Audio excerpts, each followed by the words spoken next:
Alors bonjour à toutes et à tous et bienvenue pour ce dernier point de marché de la semaine. Yoav Nissar, très heureux de vous retrouver en ce vendredi 20 octobre 2017. Alors il se passe peu de choses sur les marchés pour être honnête, peu de volatilité, vous l'avez remarqué. On va tout de même tenter de dégager quelques stratégies, du point de vue en tout cas d'analyse technique. On parlera également des événements attendus la semaine prochaine, donc un coup d'œil sur le calendrier macroéconomique, puisqu'en effet, la semaine prochaine, on s'attend à un fort regain de volatilité, avec notamment la BCE jeudi prochain. Alors le trading avec effet de levier amplifie toujours les gains et les pertes. Un compte risque limité présente un risque de perte du capital investi. L'investissement sur compte titre présente un risque de perte en capital et j'ai fourni exclusivement un service d'exécution d'ordre. Cette présentation est donnée à titre indicatif et ne saurait être considérée comme un conseil ou une recommandation. Voilà donc pour cet avertissement légal sur les risques et j'en profite pour vous remercier parce que c'est vrai que vous êtes nombreux à suivre en direct là sur ce webinaire. Et vous êtes nombreux également à me saluer sur le chat et à me faire part donc de vos questions.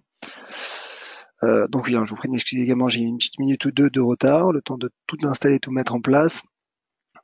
Alors bonjour Jacques, Frédéric, Huguette, Adouche, Bruno, Pierre-Yves et tous les autres. Et justement, donc une question de Bruno sur l'USD-Yen, je vais en parler, mais d'abord un mot sur l'euro-dollar pour tenter de garder un peu je dirais ce rythme. C'est vrai que c'est la paire majeure sur le forex. C'est un point de marché un peu axé dédié, beaucoup même axé dédié sur le forex. Donc on va parler de l'euro-dollar. L'euro-dollar, alors pour lesquels, comme vous voyez sur mon graphique, et vous l'avez sûrement remarqué ou pas. Alors j'ai ajusté mes niveaux. J'ai ajusté en effet en fonction de l'évolution du marché mes niveaux, notamment le seuil à 1,1825 que j'ai relevé à 1,1875, puisque finalement, euh, avec un peu plus de recul, comme vous le voyez, c'est ce seuil à 1,1875 qui couvre le marché et qui a soutenu durant le mois de septembre l'euro-dollar. Et avant cela, au mois d'octobre, 1,1875 jouait un rôle de résistance. Donc la configuration technique est, bon, je ne vais pas dire parfaite, mais vraiment limpide sur le marché euro-dollar. Donc qui a rebondi, je le rappelle, suite à une sorte de marteau, mais qui n'en est pas vraiment un, qui est apparu donc sur les 1,1727 avant-hier, suite d'ailleurs aux déclarations de Mario Draghi, qui d'ailleurs a peut-être laissé entendre de manière subliminale que la BCE resserrera en tout cas sa politique monétaire prochainement, pourquoi pas dès jeudi prochain. Et du coup, le marché, en tout cas techniquement, le marché euro-dollar, donc qui a rebondi sur le support 1,1727 et qui, comme vous le voyez, je parlais donc des 1,1875, qui pour le moment échoue, en tout cas peine à le franchir. Donc on voit un magnifique seuil d'inversion de polarité qui joue un rôle de pivot à court terme. 1,1875, j'explique pour les plus nouveaux, les plus novices d'entre vous, un pivot signifie tout simplement un seuil qui pourrait finalement propulser le marché d'un côté comme de l'autre. Donc en l'occurrence, pour le moment, 1,1875 met sous pression l'euro-dollar et donc tire à la baisse. Mais toutefois, en cas de franchissement, l'euro-dollar pourrait accélérer rapidement en direction des 1,20. C'est l'objectif d'un pivot, en tout cas la caractéristique principale d'un pivot en analyse technique. Donc sur du moyen terme, je maintiens ma stratégie haussière sur l'euro-dollar. Je pense que l'euro-dollar pourrait atteindre la partie supérieure de ce range, en tout cas au moins les 1,20 qui est le seuil symbolique également, qui est un niveau de résistance. À court terme, on a fait surtout avec cette absence de volatilité, on peut en effet, anticiper, euh, si on peut permettre l'expression, l'absence d'une cassure. Voilà. Je vais employer une autre expression pour être franc avec vous. En tout cas, voilà, on peut s'attendre à ce qu'il n'y ait pas de cassure, ce que je voulais dire en tout cas, en l'absence de volatilité, puisque justement, plus les volumes sont faibles et moins il y a de probabilité donc de breakout. Donc c'est le cas pour le moment sur l'euro-dollar. Voilà, je me suis un peu attardé sur l'euro-dollar car en effet j'ai un peu modifié mon graphique euh, et je trouve que la configuration vraiment vraiment intéressante et limpide dessus. Donc on va passer sur d'autres paires. D'ailleurs, il y a d'autres personnes qui viennent de rejoindre ce webinaire. Le nombre de participants augmente, donc tant mieux. N'hésitez pas, donc pour ceux qui viennent d'arriver, à laisser vos commentaires et poser vos questions, bien sûr. J'y répondrai tout au long de ce webinaire, comme à mon habitude. Alors, pour répondre justement à Bruno qui demandait un mot sur l'USD Yen, alors on va parler justement de l'USD Yen qui sera impacté la semaine prochaine par le taux d'inflation au Japon, taux d'inflation qui reste faible, hein, et qui reste toujours proche de zéro, quoi qu'il a légèrement augmenté le mois dernier, 0,7% de mémoire. Le yen qui est vendu, toutefois, je rappelle qu'il y aura là prochainement, en tout cas, la tenue d'élections, des élections donc en élection gouvernementale au Japon. Il me semble aussi que c'est la semaine prochaine. Et donc, en tout cas, pour le moment, le yen est vendu. Il est vendu, qui plus est, face à un dollar qui lui-même est fragile. Donc, je pense cette fois-ci que le marché pourrait atteindre la partie supérieure de ce range de long terme. Donc, 114,50 me paraît logique. Bien sûr, je suis pas sûr qu'il y ait un intérêt à entrer tout de suite en position euh, pour jouer cette cible, puisque cela ne permettrait pas d'optimiser son ratio R3. Encore une fois, je ne donne pas de stratégie de money management, de conseil d'investissement. J'explique simplement ce que nous dit l'analyse technique. L'analyse technique, pardon, nous dit que, en tout cas, c'est l'interprétation que je donne à l'analyse technique. Elle nous dit tout simplement que l'USD-Yen pourrait atteindre prochainement les 114,50, mais finalement, pour protéger son risque, je pense qu'on pourrait le faire uniquement avec les 110,92 ou peut-être pour une stratégie de court terme avec les 111,72. Mais bon, moi ce que je ferai en tout cas, ce que je donnerai en tout cas comme je dirais scénario possible éventuel de l'analyse technique une fois de plus, serait peut-être, en tout cas c'est ma stratégie, d'attendre un éventuel retour sous les 114,50 pour justement dégager une stratégie baissière, donc stratégie de trading range. Et là, en l'occurrence, ce scénario serait invalidé en cas de sortie par le haut de ce rectangle, auquel cas, de toute façon, le ratio R3 serait optimisé, et donc le risque amoindri. Et d'ailleurs, en cas de sortie par le haut, bien sûr, d'un trading range, donc des 114,50, en cas de franchissement des 114,50, là, le potentiel serait clairement haussier, et un retour tout simplement sur ce niveau de résistance proche, donc très proche des 118 serait envisageable sur le taux de change USD-Yen. En tout cas pour le moment, donc je le répète, mon cher Bruno, stratégie de trading range. Alors je parlais de l'euro CHF également. L'euro CHF, ensuite on passera pourquoi pas sur les indices boursiers européens, si vous êtes d'accord. Profitons du fait qu'il n'y ait pas beaucoup de volatilité, qu'il n'y ait pas grand chose à dire sur les marchés pour justement m'indiquer donc m'indiquer les actifs sur lesquels vous souhaitez que je revienne. Alors je regarde en même temps le chat. Abdouche qui a visiblement un problème de son, n'hésitez pas peut-être à actualiser votre page ou regarder de votre côté. Visiblement tout fonctionne bien, si je comprends bien vos messages sur le chat. Visiblement le son et l'image fonctionnent bien, donc n'hésitez pas mon cher Abdouche à regarder peut-être de votre côté sur votre ordinateur et à actualiser votre page. Alors l'euro CHF, qui reste soutenu par cette droite de tendance haussière. Donc là, c'est vrai que c'est assez remarquable ce qu'a fait l'euro CHF. Mais maintenant, il devra faire un choix car il se confronte à cette résistance à 1,1590. Résistance. D'ailleurs, aujourd'hui, l'euro CHF ce matin a effectué un plus haut depuis la suppression par la BNS du seuil plancher à 1,20. Donc cela montre la volonté des acheteurs de garder la main. Mais on voit qu'il y a une correction avec cette mèche supérieure. Alors, prudence, car si la bougie actuelle daily, donc en données journalières, serait amenée à clôturer de cette manière, simplement, il y aurait la combinaison d'un pendu avec un marteau inversé, auquel cas, bien sûr, le risque serait baissier, qui plus est sous une résistance. Donc, l'un des enjeux de la séance, malgré cette faible volatilité, est de savoir comment clôturera donc l'euro CHF. Effectuera-t-il un breakout en cours de clôture pour justement confirmer son potentiel haussier, ou au contraire, clôturera-t-il sur une note plutôt risquée, sur un pattern de retournement?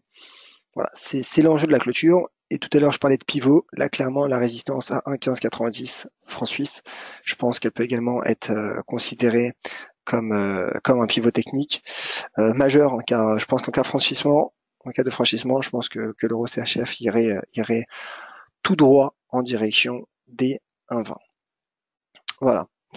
Alors, On va passer aux indices. On va passer donc au DAX. Si vous avez d'autres paires sur lesquelles vous souhaitez que je revienne, faites-le moi savoir sur le chat, s'il vous plaît. Je vais parler donc du DAX, du CAC et de Wall Street. On va parler du Dow Jones aussi. Et je pense que ce sera tout pour aujourd'hui. Voilà, il n'y a pas grand-chose à dire. Ah oui, je terminerai bien sûr par le calendrier macroéconomique. Juste avant de parler du DAX, permettez-moi simplement d'effectuer un rappel. Je vous rappelle donc que mercredi, vous savez, il y a mes points de marché donc ont lieu le mardi, jeudi et vendredi. Mais la semaine prochaine, exceptionnellement, il y en aura également mercredi. Et ce sera un webinaire spécial puisqu'il y aura un invité, mon premier invité depuis DailyFix version 2. Il y aura Alexandre Baradez, qui est l'analyste en chef d'IG Market, donc qui nous parlera de la BCE qui aura lieu le lendemain, qui nous donnera ses scénarios, à quoi s'attendre. Alexandre donc Baradez et moi-même donc animerons ce webinaire veille BCE et je vous attends bien sûr nombreux. Alors, le DAX, le support plutôt, le support à 12 935 et donc le DAX qui a rebondi quasiment immédiatement sur ce support. Tout à l'heure, je vous parlais sur l'euro-dollar d'ajustement des seuils. Je pense que l'on peut également ajuster avec, vous voyez, ce support tracé en rouge sous les 12 010 points. Je vais configurer simplement, pardon, 12 910 points, pardonnez-moi. Voilà, donc c'est un support, c'est également un niveau de résistance en données hebdomadaires, mais j'ajuste en données journalières.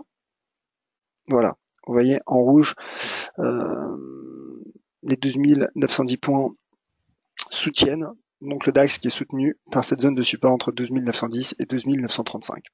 Le DAX qui se maintient d'ailleurs au-dessus des 13 000 points. Donc ma stratégie reste haussière à court terme. Je pense que le cours pourrait atteindre les 13 100 points, qui est proche donc de ce point haut à 13 095 points atteint mercredi, il y a 2 jours. Donc peu de volatilité, pas de breakout. Donc analyse technique limpide et donc stratégie haussière, stratégie de rebond. Le DAX qui reste bien orienté, l'indicateur RSI qui lutte pour rester en zone de surachat, ce qui est donc le symbole d'un marché haussier. Et donc à court terme, en effet, je suis plutôt serein. Et d'ailleurs, si on affine un peu plus, on peut même retrouver et analyser ce seuil d'inversion de polarité à court terme, très court terme, sur les dernières bougies, à 12 990 points, donc 12 998 points, pardon, donc très proche des 13 000 points qui est le seuil symbolique. Donc le marché bataille finalement pour maintenir les 13 000 points. Je pense qu'il pourrait y arriver, en tout cas même en cas de clôture sous les 13 000 points.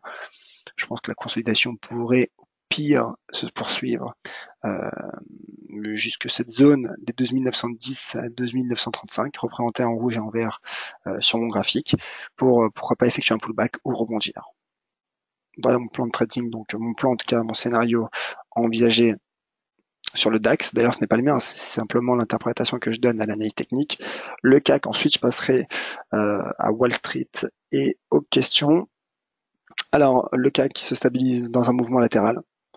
Donc, situation un peu de trading range. La seule différence, c'est que le sommet, la partie supérieure, n'est pas claire, en tout cas sur ce graphique 4 heures. Une chose qui est sûre, c'est ce support à 5345 points, qui est également un niveau de support daily et en données journalières soutient les marchés. Données journalières, voilà, donc support parfait. Attention à la shooting star qui est en train de prendre forme, mais la bougie n'est pas clôturée. Donc on peut s'attendre finalement à la poursuite et au maintien donc, de ce trading range, de ce rectangle. Et je vous parlais donc de la partie supérieure qui en 4 heures n'était pas trouvée. Je pense l'avoir trouvée. Et oui, je l'ai trouvé en données journalières à 5383 points. Donc je pense en effet qu'à court terme, ma stratégie est baissière sur le CAC. Stratégie de trading range. Voilà. Simplement pour viser un retour à court terme, donc c'est-à-dire soit dans la séance, soit dans le reste de la séance, donc dans les 3 prochaines heures, soit pourquoi pas même dès lundi. En tout cas, la poursuite de la consolidation jusqu'aux 5345 points pour viser donc un rebond.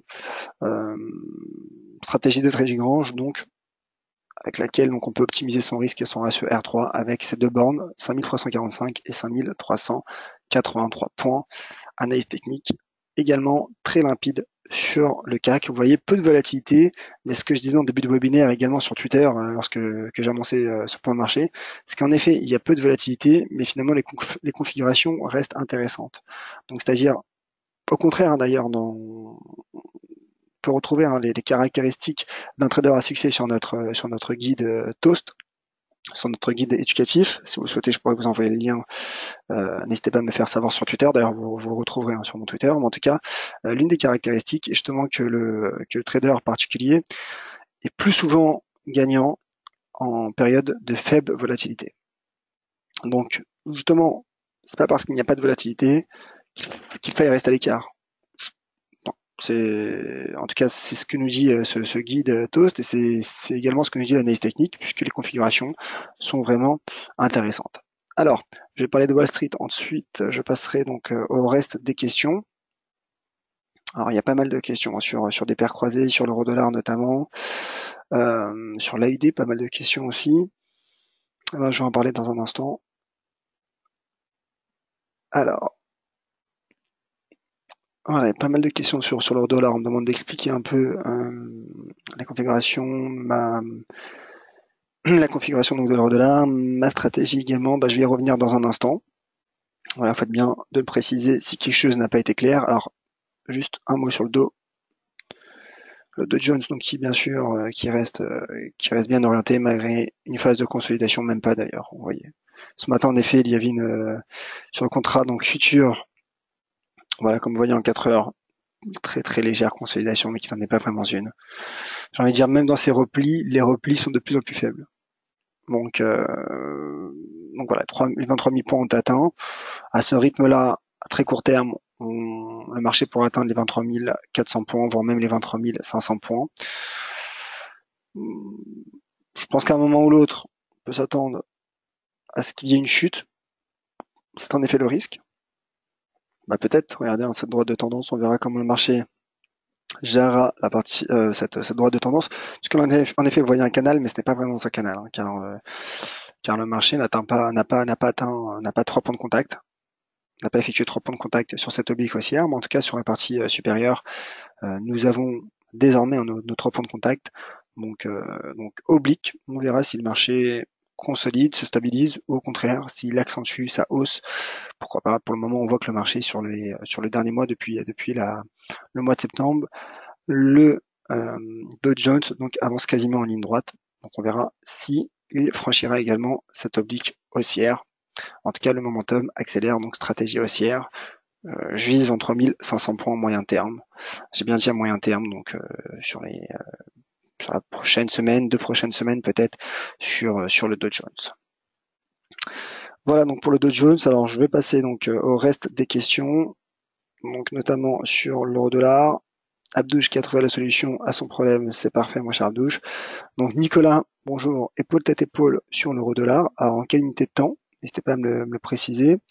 Et une autre question donc sur l'euro-dollar, je vais prendre en même temps de Stéphane. Bonjour Yoav, je n'ai pas bien compris ta position sur l'euro-dollar. La mise en route a été difficile. Alors bien sûr, pas de souci. Si vous rencontrez donc des problèmes de connexion, n'hésitez pas à faire comme Abdouche, peut-être à actualiser votre page, en tout cas, ou à redémarrer GoToWebinar.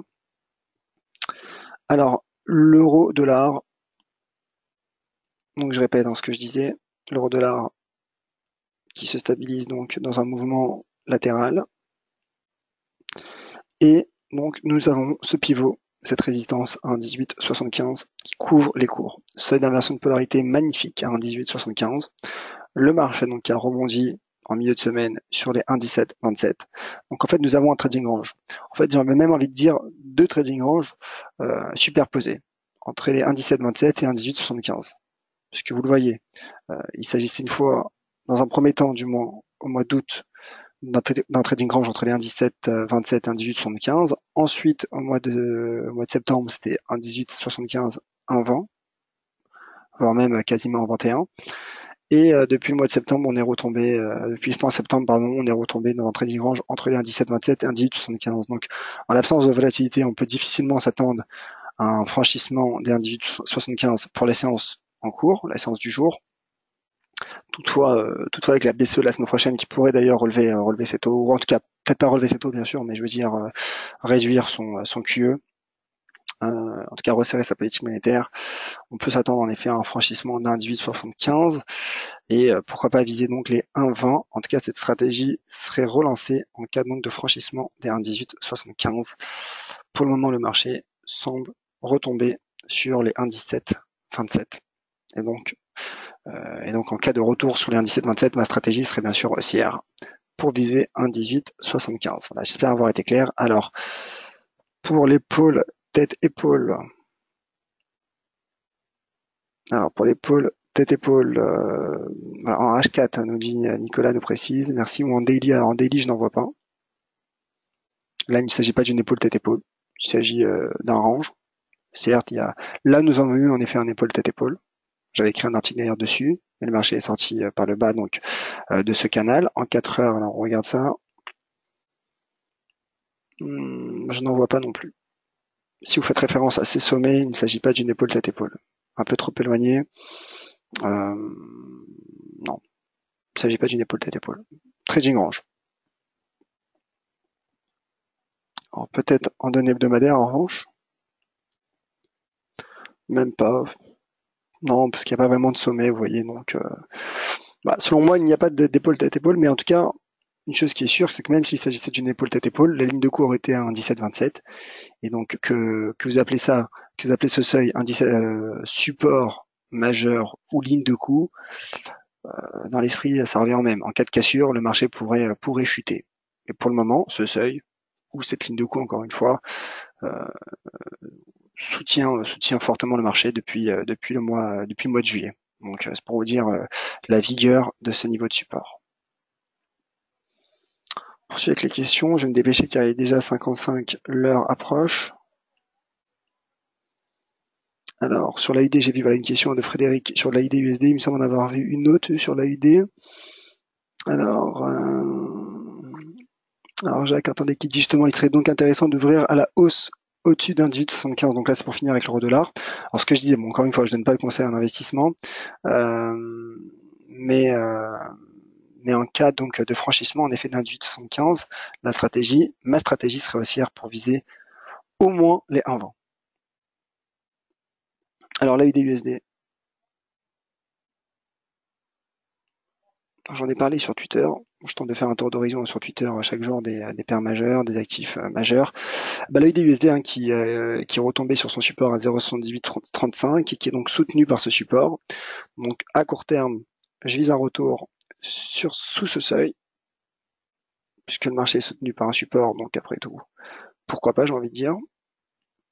Sous les 0,78,775. On voit même d'ailleurs une figure de congestion sous la forme d'un drapeau. Très joli drapeau, qui est une figure donc de congestion, mais également de continuation. Donc l'analyse technique pourrait indiquer donc un rebond et une sortie et un franchissement des 0,78,775 $. Pour ensuite, pourquoi pas donc se rapprocher des 0,80 $ pour l'AUD USD. Configuration intéressante sur l'AUD USD. Alors peut-être une dernière question. Alors une question ou deux. Alors Nicolas, USD-CAD vient de prendre 100 pips suite à une annonce. D'ailleurs l'USD-CAD ça tombe bien puisqu'il y aura l'intervention de la Banque centrale du Canada la semaine prochaine. Alors voici le graphique. Qui rebondit. Voilà. Le support. D'ailleurs celui-ci on peut l'ajuster. 1,2414 qui est le support en monthly, en données mensuelles, donc c'est la raison pour laquelle il n'est pas ajusté en données journalières. En données journalières, en tout cas, il y a ce support à 1,2455 qui soutient le marché. Attention car il retrouve une résistance court terme à 1,2458. Donc on verra pour du court terme, bien sûr, comment le marché réagira à ce niveau 1,2560 $ canadiens. En tout cas, sur du long terme, je maintiens ma stratégie haussière suite donc à ces deux doji sur cet immense niveau de support à 1,2414 $ canadiens. Merci donc pour cette information. mon cher Nicolas. Et peut-être une dernière question d'Abdouche, qui a eu tant de problèmes à se connecter, mais qui est finalement parmi nous. Et donc Abdouche qui demande un mot sur l'AUD NZD. Et ce sera, je pense, la dernière question. Alors, l'AUD NZD, c'est vrai que c'est une paire que je ne suis pas assez. Je la suis pas particulièrement.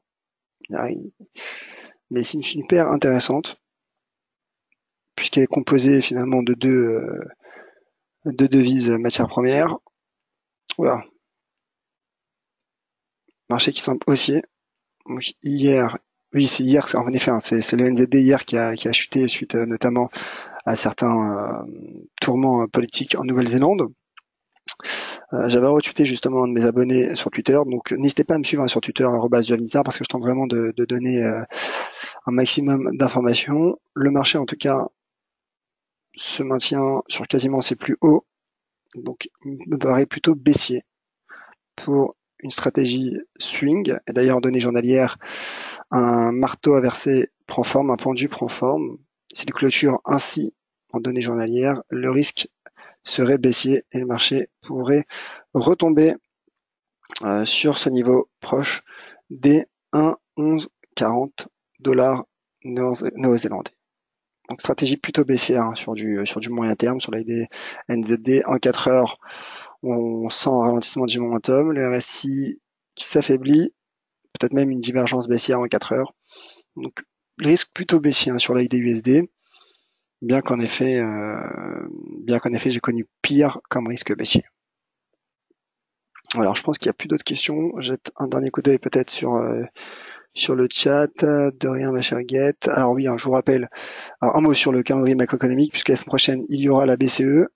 Voilà, je vous l'ai préparé. La semaine prochaine, il y aura la BCE, il y aura la Banque centrale du Canada. Bon, l'événement sera bien sûr jeudi la BCE. Il y aura également mercredi le PIB britannique, les commandes de biens durables aux États-Unis mercredi. Mercredi, grosse journée. On s'attend à une énorme journée avec notamment les stocks de pétrole.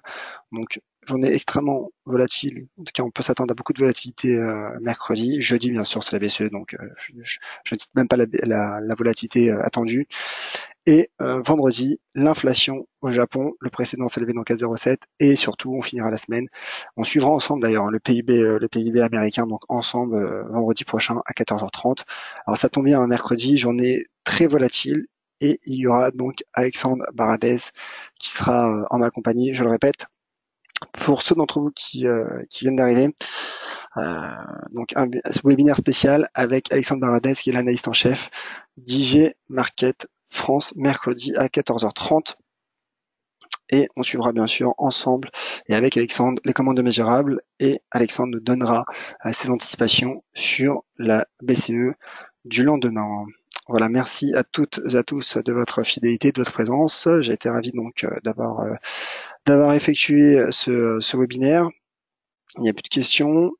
Voilà, certains d'entre vous commencent déjà d'ailleurs à partir. Bon week-end à toutes et à tous. Je reste bien sûr disponible cet après-midi sur Twitter @Juavisar et n'hésitez pas donc à réagir et je vous donne rendez-vous mardi à 14h30 pour un nouveau point de marché en ma compagnie. Merci à toutes et à tous. Bon week-end, soyez prudents. C'était Juavisar pour Daily FX France. Au revoir.